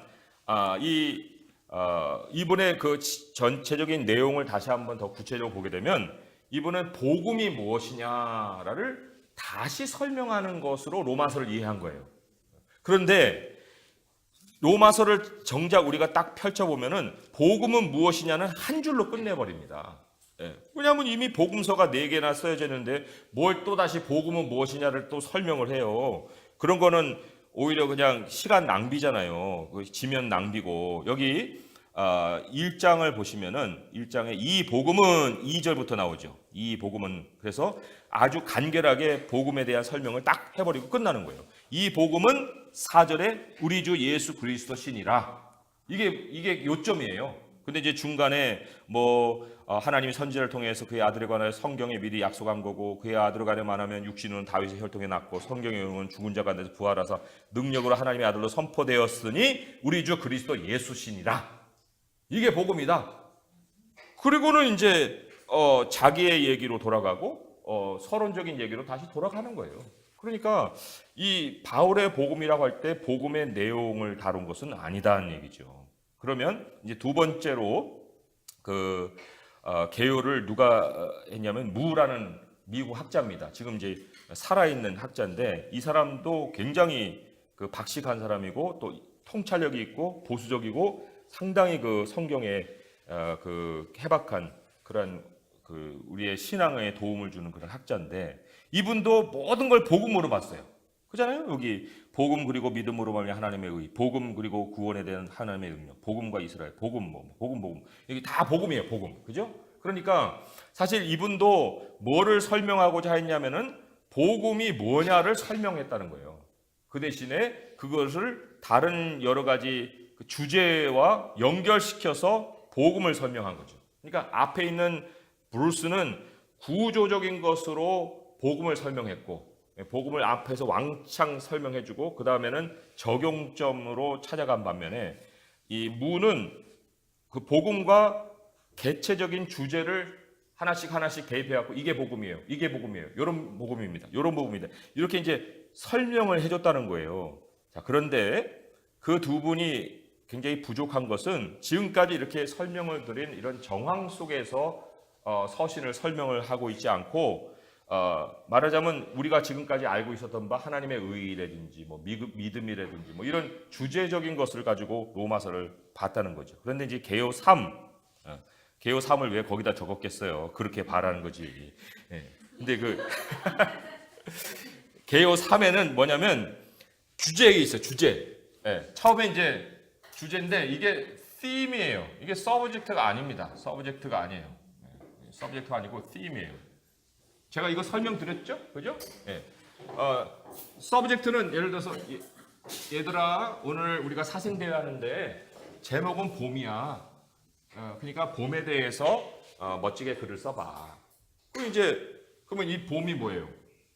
이게 이제 오늘의 주제잖아요, 주제. 그러면 이제 봄이다. 그러니까 봄에 대해서 이제 꽃을 가지고 봄을 쭉 얘기를 했단 말이죠. 개나리 꽃, 진달래 꽃, 이런 식으로 꽃에 대해서 얘기했어요. 근데 어떤 아이는 꽃에 대해서 얘기했지만 어떤 사람은 사람들의 그 옷 색깔, 네? 또뭐 옷의 모양 뭐 이런 걸 가지고 이제 쭉 써갔단 말이죠. 그러면 주제는 봄인데 이 안에 흐르고 있는 theme이 있는 거예요. 이게 우리말로는 테마잖아요. 테마. 이 테마를 얘는 꽃으로 잡은 거예요. 얘는 옷으로 잡은 거예요. 그러면 주제와 테마는 다르죠. 다르지만 사실은 같은 데서 나오는 거잖아요. 그러니까 이 사도 바울의 복음이라는 것은 뭐냐면 복음이 무엇이냐라는 어떤 서브젝트를 다룬 게 아니고 복음이 가지고 있는 여러 다양한 면들, 함축성 내지는 그 theme, 그러니까 굉장히 다양한 면들을 가지고 있는 것을 사도 바울이 로마서를 통해서 쭉 써 내려가고 있다는 거죠. 그러니까 이 theme에 맞게 어떤 주제에 맞게 이 theme을 설명하면서 이 봄이라고 하는 것을 더 느껴볼 수 있도록 해준 것처럼 이제 바울도 그런 방식을 썼다는 거예요. 그렇기 때문에 이 흐르는 주제가 뭐냐 하는 것을 우리가 먼저 알아야 되고, 그래야 이제 그 theme을 그 꽃이냐 옷이냐 이런 걸 알듯이 그 로마서 전체에서 흐르고 있는 것이 뭐냐 하는 것을 theme을 먼저 알아야 되고, 그것이 마지막에 어떤 식으로 이제 결론을 맺느냐. 이게 처음에 꽃으로 시작했으면 마지막에는 그래서 봄꽃들은 다 아름다워 이렇게 끝나야지. 꽃으로 막 생각했다가 봄 옷을 입은 사람은 너무나 아름다워 이래버리면 얘가 지금 중간에서 어디서 정신분열을 일으킨 거야? 이렇게 되는 거 아니에요. 그러니까 꽃으로 시작했다 옷으로 마칠 수 없거든요. 그러니까 주제로 마쳤다가는 주제로 끝내야 되는 거예요. 그게 일관된 논리지 않습니까? 그러면 사도 바울이 theme을 그렇게 처음에 시작을 했다고 하면은 결론에도 그 theme으로 끝나야 되는 것이 맞는 거 아니에요. 그런 면에서 볼 때 마지막에 그 16장은 인사라고 했으니까 마지막 12장에서 15장쯤에서 마지막 15장의 마지막 부분 정도에 가면은 앞에서 시작한 theme을 다시 우리가 확인할 수 있는 부분이 나와야 되는 거예요. 반드시. 자, 그러면 아까 1장 16절에서 17절의 말씀을 우리가 읽었지만 거기에서 모든 믿는 자라고 얘기했죠. 그죠? 여기도 우리가 표현은 다르지만 여러 가지로 이제 다르게 볼 수가 있어요. 유대인 플러스 헬라인. 먼저는 유대인이요, 나중에 헬라인이다. 그다음에 믿음에서 믿음으로. 이게 이제 하나님의 의다. 이게 다 똑같은 개념 아니겠어요? 다른 개념이 아니잖아요. 의도 A 플러스 B 하나의 연합체를 의라고 하면은 믿음과 믿음, 유대인, 헬라인, 모든 믿는 자 이게 다 똑같은 거 아니겠어요? 그러니까 마지막에 가서도 우리가 뭘 만나야 됩니까? 그렇기 때문에 유대인과 헬라인은 하나야. 이걸 만나는 게 로마서의 마지막에서 기대해 볼 수 있는 결론이지 않습니까? 자, 그러면 우리가 마지막 15장에 그 16장은 인사라고 했으니까 15장에 가보시면은 7절에서 13절이 그 결론 부분이에요. 왜냐하면 이제 14절부터 해서는 사도 바울이 앞으로 어떻게 계획을 해나갈 것이라는 계획을 얘기한 거고 16장은 인사니까 정작 이제 끝나는 부분은 7절부터 13절까지예요. 그러면 거기에 같이 한번 읽어보겠습니다. 로마서 15장 7절에서 13절 시작. 그러므로 그리스도께서 우리를 받아 하나님께 영광을 돌리심과 같이 너희도 서로 받으라. 내가 말하노니 그리스도께서 하나님의 진실하심을 위하여 할례의 추종자가 되셨으니 이는 조상들에게 주신 약속들을 견고하게 하시고 이방인들도 그 긍휼하심으로 말미암아 하나님께 영광을 돌리게 하려 하심이라. 기록된 바 그러므로 내가 열방 중에서 주께 감사하고 주의 이름을 찬송하리로다 함과 같으니라.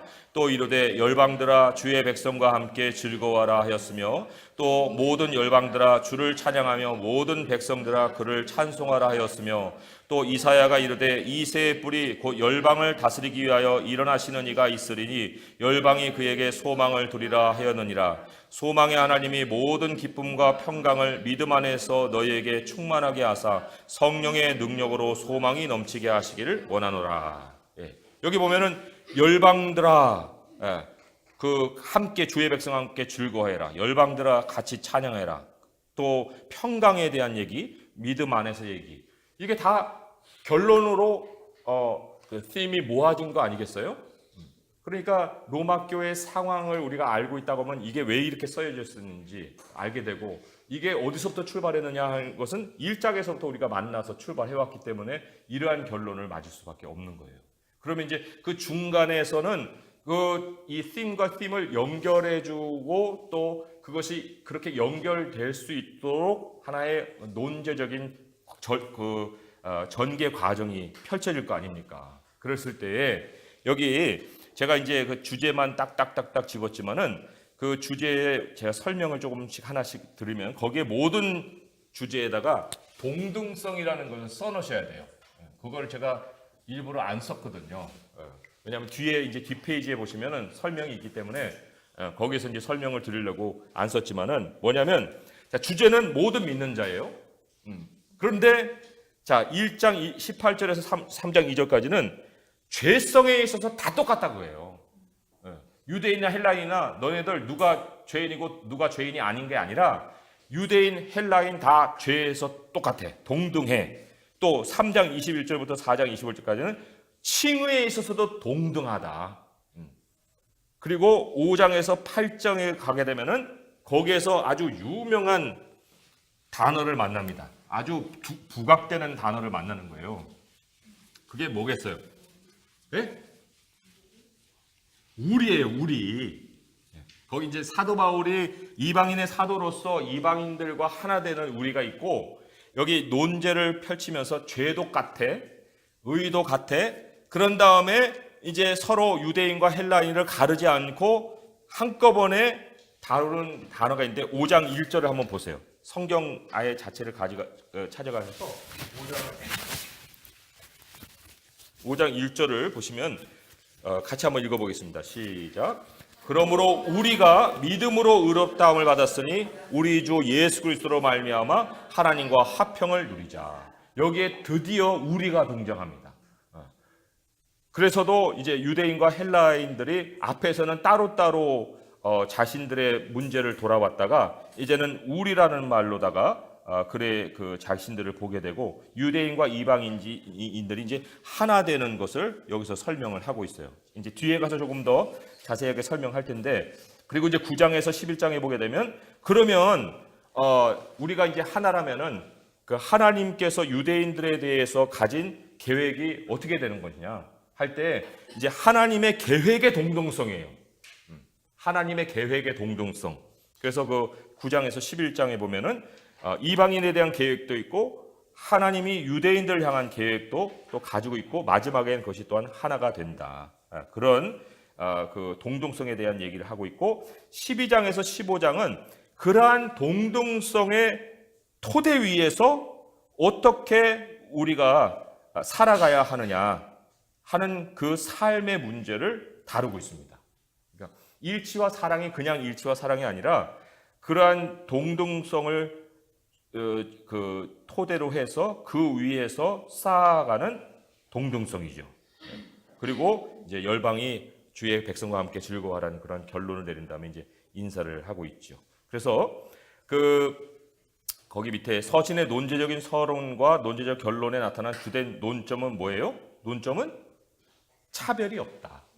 3장 22절 한번 보세요. 3장 22절. 거기에 상당히 중요한 구절이니까 중심 구절로 생각해 볼 수가 있는데 3장 22절에 함께 읽어보겠습니다. 시작. 곧 예수 그리스도를 믿음으로 말미암아 모든 믿는 자에게 미치는 하나님의 의인이 차별이 없느니라. 의인이 하고 끊어 읽어야 돼요. 의인이 차별이 없느니라. 하나님의 의에는 차별이 없다. 유대인과 이방인은 하나다라는 것과 또 한 구절을 소개해드리면 10장 12절의 말씀이에요. 10장 12절의 말씀에 보면 이런 말씀이 기록되어 있습니다. 함께 읽어볼게요. 시작. 유대인이나 헬라인이나 차별이 없음이라 한 분이신 주께서 모든 사람의 주가 되사 그를 부르는 모든 사람에게 부요하시도다. 여기 차별이 없음이라 하고 끊어 읽어야 돼요. 유대인이나 헬라인이나 차별이 없음이라 피어리어드 끝나고 한 분이신 주. 주님은 한 분이세요. 그죠? 한 분이신 주께서 모든 사람의 주가 되신다. 이것도 이제 그런 them에서 나오는 그런 연장 그 선상에서 선포하는 말씀이죠. 자, 그러면 이제 본문 연구에 들어가서 조금 자세히 보고 마무리하도록 하겠습니다. 자, 복음은 아까 뭐라고 했어요?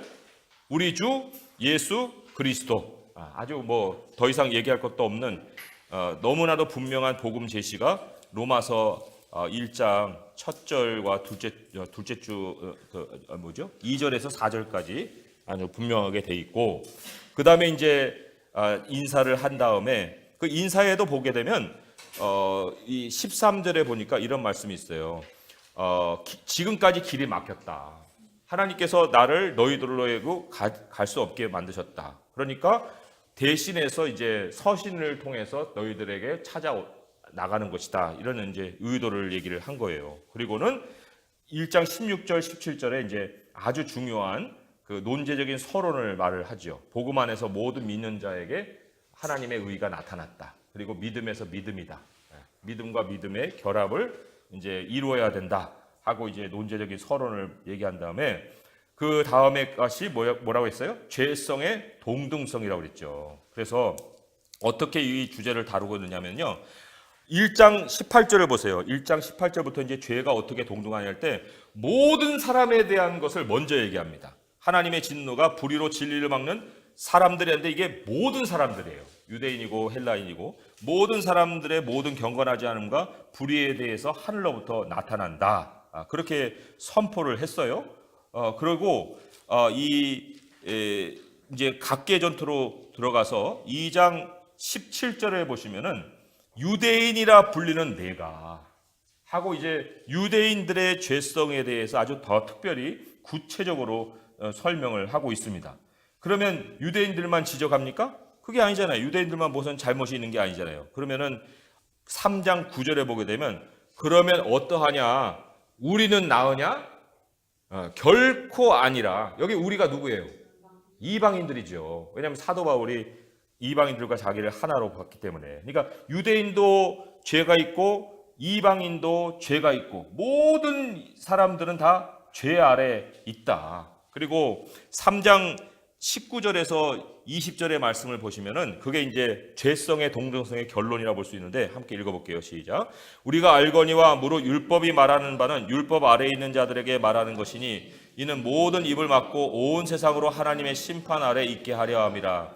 그러므로 율법의 행위로 그의 앞에 의롭다 하심을 얻을 육체가 없나니 율법으로는 죄를 깨달음이니라 했는데 여기에 율법에 대한 얘기를 할 때 이 율법이 이 유대인들에게 주어진 율법만의 율법을 얘기한 게 아니에요. 앞에 보게 되면 율법이 없는 이방인들이 본성으로 율법을 어길 때에는 그 안에 본인의 율법을 가지고 있는 것을 말해준다고 했어요. 그러니까 여기에서 이 율법이라는 것은 결국은 모든 사람들이 가지고 있는 그 하나님이 주신 양심의 법이라고도 볼 수가 있죠. 그런데 그러한 모든 법을 가지고 있는 사람들에게는 다 죄가 있다. 뭐 누구가 더 낫고 말고 그럴 것도 없다. 율법의 그 아래에서는 다 죄를 깨닫는 것 그거밖에는 우리에게 현실이 없다 하는 걸 얘기해줬고 3장 21절부터는 뭐라고 했습니까? 칭의의 동등성이라고 했죠. 의에 있어서도 다 똑같다. 그래서 하나님 심판 아래 있는 죄인이 이제 어떻게 의롭게 되느냐? 유대인의 방법이 따로 있고 이방인의 방법이 따로 있느냐? 아니다는 거예요. 그랬을 때 3장 21절에 보게 되면 이제는 이라는 말이 나오죠. 그래서 완전히 주제가 바뀌는 구절을 얘기하고 있습니다. 21절, 22절 함께 읽어볼게요. 시작. 이제는 율법 외에 하나님의 한 의가 나타났으니 율법과 선지자들에게 증거를 받은 것이라. 곧 예수 그리스도를 믿음으로 말미암아 모든 믿는 자에게 미치는 하나님의 의인이 차별이 없느니라. 의에도 차별이 없다. 그렇게 이제 선포를 했고 그것은 바로 믿음으로 말미암는 의라고 얘기를 하고 있어요. 그리고 이제는 이라는 말을 통해서 이제는 죄의 문제가 아니라 의의 문제로 돌아왔고 의라는 것이 있다. 그리고 그것을 입증하는 존재로 누구를 세우냐면 아브라함을 세웁니다. 4장에 보게 되면 그런즉 하면서 이제 누구를 내세우냐면 육신으로 우리 조상인 아브라함이 무엇을 얻었다 하리요. 왜 아브라함을 세웠을까요? 다른 여러 가지 구약의 인물들이 있을 텐데 물론 아브라함은 믿음의 조상이라고 하기 때문에 그런 거지만 아브라함이 상당히 묘한 부분이 있어요. 묘한 부분이 있습니다. 뭐냐면 아브라함이 부름을 받을 때는 아직 이스라엘이 형성이 안 된 때예요.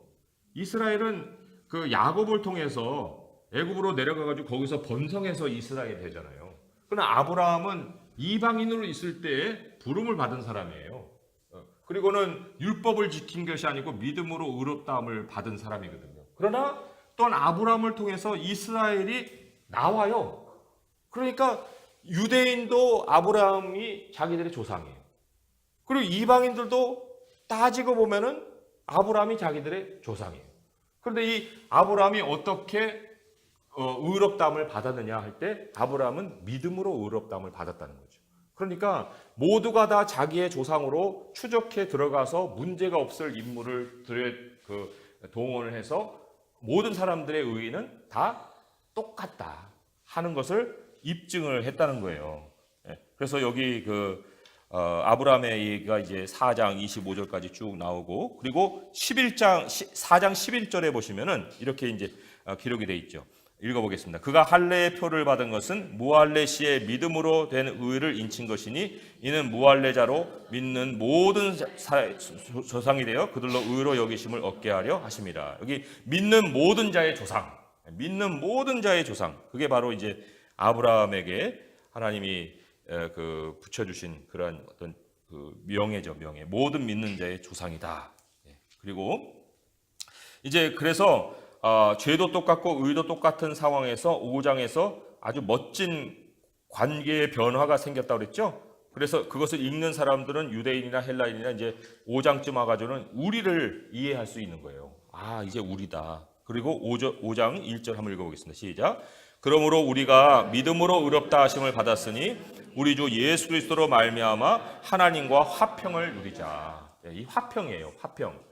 하나님과 화평을 누리자고 했지만, 그러나 하나님과 화평에 전제되는 것이 뭐예요?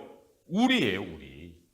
우리가 있을 때에 하나님과의 화평이 또한 하나님 안에서 가능하다 하고 얘기를 하고 있고, 5장에서 8장에서 그래서 굉장히 중요한 것이 뭐냐면 하나님 안에서입니다. 이 안에서의 표현이.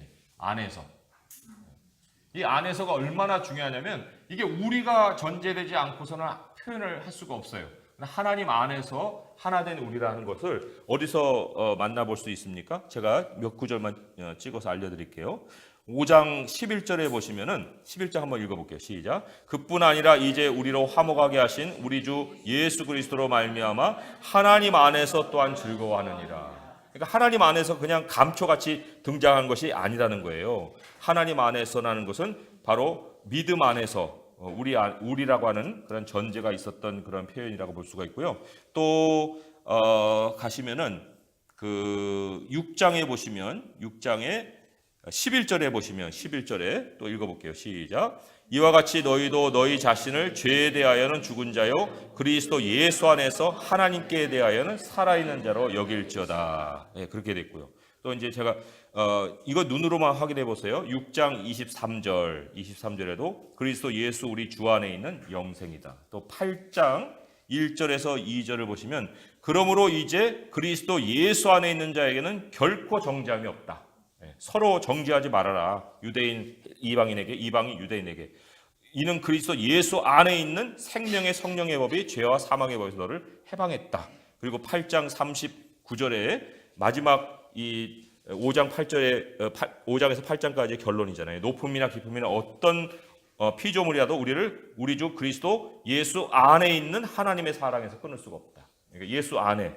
그래서도 이 뭐 안에 하는 것이 어디에서 클라이막스를 맞냐면요. 우리 16장이 인사말이라고 했잖아요. 인사말이라고 했는데 거기에 굳이 이렇게까지 많이 썰 필요가 있을까 싶은 말들을 바울이 하고 있는데, 그거는 이방인과 유대인들이 예수 안에서 하나다는 것을 굉장히 강조하고 있는 건데, 한번 보세요. 16장 2절에 너희는 주 안에서 성도들의 합당한 예로 그를 영접해라. 또 3절에 그리스도 예수 안에서 나의 동역자인 브리스길라와 아굴라라고 얘기했고요. 그리고 또 7절에 보시면 나보다 먼저 그리스도 안에 있는 자, 8절 주 안에서 내 사랑하는 암블리아, 9절 그리스도 안에서 우리의 동역자 우르바노, 또한 10절 그리스도 안에서 인정받는 아벨레, 또 또 11절 주 안에 있는 자들에게 문안해라. 12절 주 안에서 수고한 두루베나 또 두루보사, 주 안에서 많이 수고하고 있는 사랑하는 버시, 주 안에서 택하심을 받은 루포. 왜 이렇게 막 주 안에서 왜 이렇게 나와요? 그거는 우리들의 관계가 변화된 곳이 거기에요. 그곳을 떠나면 다시 유대인 이방인이에요. 그러나 그 안에서 하나님이 이제는 우리로 하나가 되게 하신 그런 영역이고, 그리고 그 영역은 바로 우리의 생명의 영역이다 하는 것을 또한 우리에게 가르치고 있어요. 그것이 어디에 있냐면 5장 17절에 보시면 생명 안에서 왕노릇 하리로다 하는 말도 있고요. 그리고 또 넘어가면은 그 8장에도 아니다. 8장에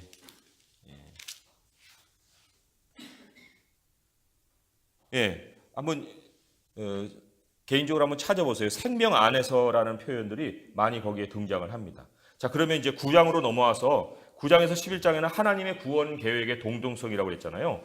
거기 우리가 좀 주목해야 될 것이 뭐냐면 11장 32절이에요. 11장 32절. 이제 9장에서 11장을 연구하는 사람들이 많습니다. 왜냐하면 오늘날의 유대인들은 어떻게 되느냐 하는 거에 대한 그 많은 그 궁금증을 갖고 있기 때문에 이스라엘만의 따른 구원이 있을까? 이런 생각을 하고 또 그렇게 주장하는 사람들도 있어요. 예수 그리스도 아닌 다른 구원의 길이 있다는 얘기도 하고 있는데, 그런 이제 쓸데없는 얘기에는 귀를 기울일 필요가 없고 11장 32절에 보시면 이렇게 기록이 되어 있어요. 한번 읽어보겠습니다. 시작. 하나님이 모든 사람을 순종하지 아니하는 가운데 가두어 두심은 모든 사람에게 긍휼을 베풀려 하심이로다. 우리가 이제 믿을 때마다 다른 사람들하고 얘기할 때마다 항상 고민이 되는 것이, 아니 하나님이 모든 사람이 구원을 받기를 원한다. 모든 사람. 아니 지금도 안 믿고 돌아가는 사람들이 얼마나 많은데 그 사람들 어떻게 하고 하나님은 자꾸만 그런 말씀을 거기다 써놓으셔가지고 우리를 곤란하게 만드냐. 모든 사람 구원 받지도 않는데 여기도 보면 모든 사람에게 긍휼을 베풀려 한다. 아니 그러면 긍휼을 베풀려면 다 하셔야지 왜 또 심판을 베푸시냐 이렇게 생각하기 쉽잖아요. 근데 여기에 바울이 쓰는 모든 사람의 정의 혹은 성경이 생각하는 모든 사람의 정의가 달라요. 어떻게 다르냐면은 그거는 플러스인데 11장 25절에 보시면 이방인의 충만한 수라고 나오죠. 이방인의 충만한 수. 그리고는 26절에 보면 온 이스라엘이 나옵니다. 거기에 온 이스라엘이라는 것은 유대인들을 얘기하는 거예요. 이방인의 충만한 수와 플러스 온 이스라엘. 그러면 답이 뭐가 나와요? 모든 사람이 나오는 거예요. 그러나 이 온 이스라엘과 이방인의 충만한 수는 정말 온 인류를 얘기하는 게 아닙니다. 읽어보시면 알겠지만 접붙임에 대한 얘기도 있고, 그리고 하나님이 택하여서 자기 백성을 삼은 사람도 있고, 아무튼 여러 가지 하나님께서 언약의 백성들로 세우시는 사람들 속에 이방인의 충만한 수고 온 이스라엘이에요. 그리고는 모든 사람입니다. 그러니까 모든 사람이라고 하는 것은 결국은 하나님의 눈에 볼 때 하나님이 택하신 모든 사람을 모든 사람이라고 얘기를 하는 거예요. 그래서도 여기 유대인들의 구원이 따로 있는 것이 아니라 하나님께서 역사에 자신의 백성을 분산해서 보내신다는 거예요. 분산 파송이라고 하면 좀 멋있게 한번 보죠. 그러니까 이때까지 예수 그리스도 때까지는 유대인들 안에다가 하나님의 백성들을 많이 보내셨어요. 그런데 이때부터는 열방에서 하나님의 백성들로 나오게 하시는, 그래서 이 마지막 때에는 이들과 이들의 만남이 이루어지게 하는 그런 하나님의 계획을 가지고 계신다는 거죠. 그러니까 마지막에도 유대인들이 예수 그리스도를 믿음으로 말미암아서 찾아 나오는 역사를 기대할 수가 있다. 자, 그러면 거기에 12장 13절. 그래서 이제 11장까지 모든 것이 동등하고, 죄에서 동등하고 의에서 동등하고, 그래서 우리는 예수 안에서 하나고, 그리고 우리 하나님의 계획도 마지막에는 모든 사람을 다 구원하시는 그런 계획을 가지고 있다. 그랬을 때 이제 그런 걸 알았으면 우리가 어떻게 살아야 하느냐 하는 더 구체적인 어떤 적용이 나오는 거 아니에요. 적용이 나오는데 여기에 바울이 여기에 엄청나게 개인적으로도 변화되었다고 하는 것이 12장 1절의 말씀에 묻어 나와요. 그러므로 함께 읽어보겠습니다. 그러므로 형제들아 내가 하나님의 모든 자비하심으로 너희를 권하노니 너희 몸을 하나님이 기뻐하시는 거룩한 산 제물로 드려라. 여기에 더 있나요? 이는 너희가 드릴 영적 예배니라. 여기 모든 자비하심, 모든 자비하심. 네. 뭐 자비하심이 복수가 있어요? 복수형? 네. 사실 플루럴이 없는 단어예요. 자비라는 거는. 근데 모든 자비, 이 모든 자비라는 것이 어떤 의미일까 할 때 이 모든도 하나님 유대인에게도 자비를 베풀고 또 이방인에게도 자비를 베푸는 거예요. 그러니까 모든 자비하심이 하나님께 있으니 너희가 그러한 모든 자비하심으로 내가 너희를 권하니까 너희를 하나님이 기뻐하시는 산 제물로 드려라 하고 얘기를 하고 있고요. 그리고 3절에 보시면은 믿음의 분량대로라는 말이 있어요. 믿음의 분량대로. 믿음의 분량이 누구를 얘기하는 거겠어요? 믿음이 강한 자와 믿음이 약한 자가 서로가 다 통일성 속에서 움직일 수 있는 것이 아니라 다 분량이 있고 그 믿음의 분량 안에서 지혜롭게 생각을 해야 한다 하고 권면을 하고 있죠. 그리고 또 여기 사랑이 굉장히 많이 묻어 있는 것이 12장 18절에 보게 되면 할 수 있거든 너희로서는 모든 사람들과 더불어 화목하라 하는 말이 있고요. 13장 8절에 보게 되면 8절부터 10절까지 한번 읽어볼게요. 시작. 피차 사랑의 빛 외에는 아무에게든지 아무 빛도 지지 말라. 남을 사랑하는 자는 율법을 다 이루었느니라. 10절을 읽습니다. 사랑은 이웃에게 악을 행하지 아니하나니 그러므로 사랑은 율법의 완성이니라 하는 말씀도 있어요. 또 14장에 보게 되면 그런데 여기 이제 한 가지 좀 우리가 의문스러운 것이 13장에 보면은 권세 얘기하고 있고 세금 얘기를 하고 있습니다. 그죠? 네. 그것도 사실 그 상당한 로마 교회 이슈의 하나였어요. 왜냐하면 이제 유대인들이 나갔다 6년 만에 이제 들어온 거잖아요. 그러면은 이 사람들에게 있어서는 6년의 세금이라는 것을 받아야 될까요, 말아야 될까요? 떠났다가 왔는데 뭔 세금을 내요? 당신들이 쫓아낼 때는 언제고 지금 와가지고 우리한테 그 추징을 하면 어떻게 되겠습니까? 라고 하겠지만 그러나 이 6년 후에 돌아온 사람들에게도 세금 문제가 있었다는 거죠. 그랬을 때 이 유대인들이 세금 문제에 있어서 사실은 반발할 수 있는 건데 그 반발의 문제, 물론 이 돌아온 유대인들이 반발하면서 이제 이방인들이 유대인들을 향해서 야 너희들 뭐 세금도 안 내냐 이런 어떤 그 이슈가 생길 수도 있는 건데 거기에 대해서 사도 바울이 세금 문제를 또 거론을 하고 있는 거죠. 그러니까 이걸 권세 문제를 다루면서 그 안에서 로마 교회의 상황적인 문제까지 같이 다루고 있는 것이다 할 수가 있어요. 그리고 이제 이 사랑의 문제에 대한 얘기를 하고 있고 그리고 이제 14장에 가게 되면은 믿음이 연약한 자들 유대인들에 대한 그 얘기를 하면서 그 14장 17절에 보면은 이런 말씀을 기록하죠. 하나님의 나라는 먹는 것과 마시는 것이 아니라 오직 성령 안에 있는 의와 평강과 희락이다. 그래서 율법에 아주 매여 있는 사람들에게 그것을 연연하지 말고 성령 안에서 의와 평강과 희락을 쫓아가라 하는 말을 하고 있고 대조적으로 15장에 믿음이 강한 우리 누구의 이방인이라고 했죠? 이방인들에게는 뭐라고 합니까? 5절에 보니까 인내와 위로의 하나님을 소개하고 있어요. 그래서 너희들 유대인들 잘 참아줘라. 유대인들을 위로해줘라 하는 그러한 의미를 여기다가 아주 실어서 얘기를 하고 있습니다. 그리고 이제 7절에서 13절까지가 논제적인 결론이에요. 그러므로 하면서 서로 받으라. 그죠? 그리스도께서 우리를 받아 하나님께 영광을 돌리신 것 같이 너희도 서로 받아라 하고 또 결론적으로 평강의 하나님을 소개하고 있습니다. 15장 33절에 보시면 평강의 하나님께서 너희 모든 사람과 함께 계실지어다. 이 평강의 하나님이 많은 데서 소개되는 게 아니에요. 그 로마서에서 아주 특징적으로 평강의 하나님을 얘기하고 있고 그리고 16장 20절에도 평강의 하나님이 계시는데 이때의 평강의 하나님은 정말 그 평강한 그런 모습이 아니라 사탄을 발 아래 상하게 하시는 평강의 하나님이에요. 그러니까 평강이라는 것은 하나님과의 관계를 얘기하기도 하지만 또한 평정을 얘기하기도 합니다. 그래서 하나님이 악을 굴복시킴으로 인해서 찾아내시는 화평을 또한 평강으로 설명을 하고 있어요. 그리고 이제 16장 전체적으로 주 안에서 인사를 함으로 인해서 그 로마에 있는 백성들, 그 하나님의 백성들에게 이제 화평을 촉구하고 있는 바울을 만날 수가 있습니다. 이제 결론 부분 보겠습니다. 복음과 그 이후 우리 주 그리스도 예수로 말미암아 구원받은 백성의 연합과 삶이다.